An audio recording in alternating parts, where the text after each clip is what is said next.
Daniel 8वां बाब जो 27 आयात पर मुश्तमिल है।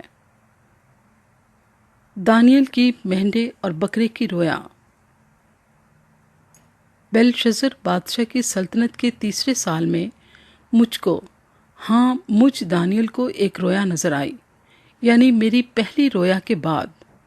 और मैंने आलम रोया में देखा, और जिस वक्त मैंने देखा ऐसा मालूम हुआ कि मैं कसरे सोसन में था जो सूबा एलाम में है।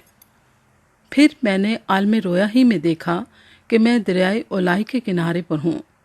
तब मैंने आंख उठाकर नजर की, और क्या देखता हूँ कि दरिया के पास एक मेंढा खड़ा है जिसके 2 सींग हैं।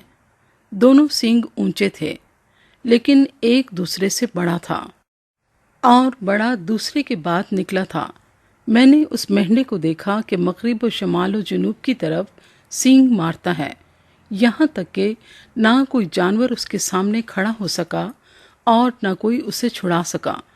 पर वो जो कुछ चाहता था करता था, यहाँ तक कि वो बहुत बड़ा हो गया। और मैं सोच ही रहा था कि एक बकरा मगरिब की तरफ से आकर तमाम रुए ज़मीन पर ऐसा फिरा कि ज़मीन को भी ना छुआ, और उस बकरे की दोनों आंखों के दरमियान एक अजीब सींग था। और वो उस 2 सींग वाले मेंढे के पास, जिसे मैंने दरिया के किनारे खड़ा देखा, आया और अपने जोर के कहर से उस पर हमला आवर हुआ। और मैंने देखा कि वो मेंढे के करीब पहुंचा, और उसका गजब उस पर भड़का, और उसने मेंढे को मारा और उसके दोनों सींग तोड़ डाले। और मेंढे में उसके मुकाबले की ताब ना थी। बस उसने उसे जमीन पर पटक दिया और उसे लताड़ा, और कोई न था कि मेंढे को उससे छुड़ा सके। और वो बकरा निहायत बुजुर्ग हुआ, और जब वो निहायत जोरावर हुआ तो उसका बड़ा सींग टूट गया, और उसकी जगह 4 अजीब सींग आसमान की चारों हवाओं की तरफ निकले, और उनमें से एक छोटा सींग निकला जो जनूब और मशरिक और जलाली मुल्क की तरफ बेनिहायत बढ़ गया। और वो बढ़कर अजराम फलक तक पहुंचा, और उसने बाज अजराम फलक और सितारों को ज़मीन पर गिरा दिया और उनको लताड़ा, बल्कि उसने अजराम के फरमा रवा तक अपने आप को बुलंद किया, और उससे दायमी कुर्बानी को छीन लिया और उसका मकदस गिरा दिया। और अजराम खताकारी के सबब से दायमी कुर्बानी समेत उसके हवाले किए गए, और उसने सच्चाई को ज़मीन पर पटक दिया, और वो कामयाबी के साथ यूं ही करता रहा।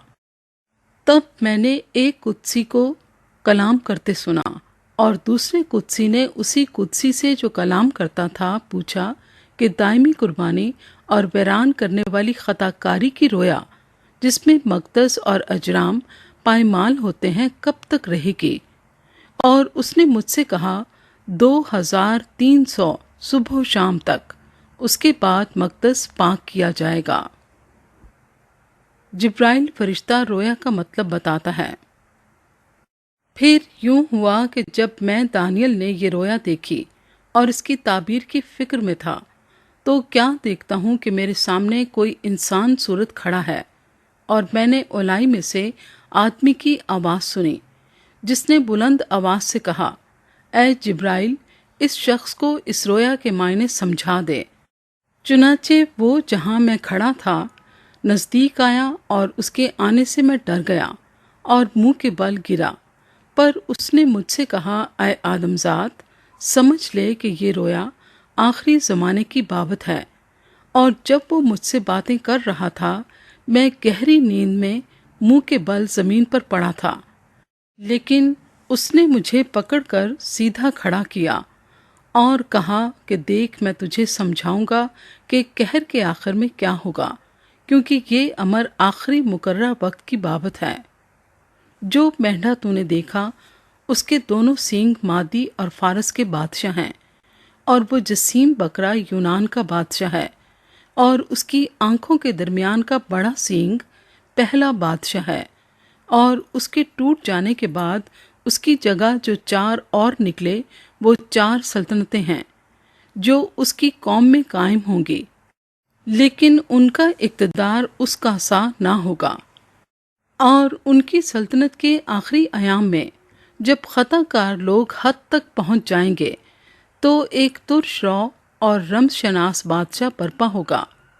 یہ بڑا زبردست ہوگا، لیکن اپنی قوت سے نہیں، اور عجیب طرح سے برباد کرے گا اور برومند ہوگا اور کام کرے گا اور زوراوروں اور مقدس لوگوں کو ہلاک کرے گا، اور اپنی چترائی سے ایسے کام کرے گا کہ اس کی فطرت کے منصوبے اس کے ہاتھ میں خوب انجام پائیں گے، اور دل میں بڑا گھمنڈ کرے گا اور صلح کے وقت میں بتھیروں کو ہلاک کرے گا۔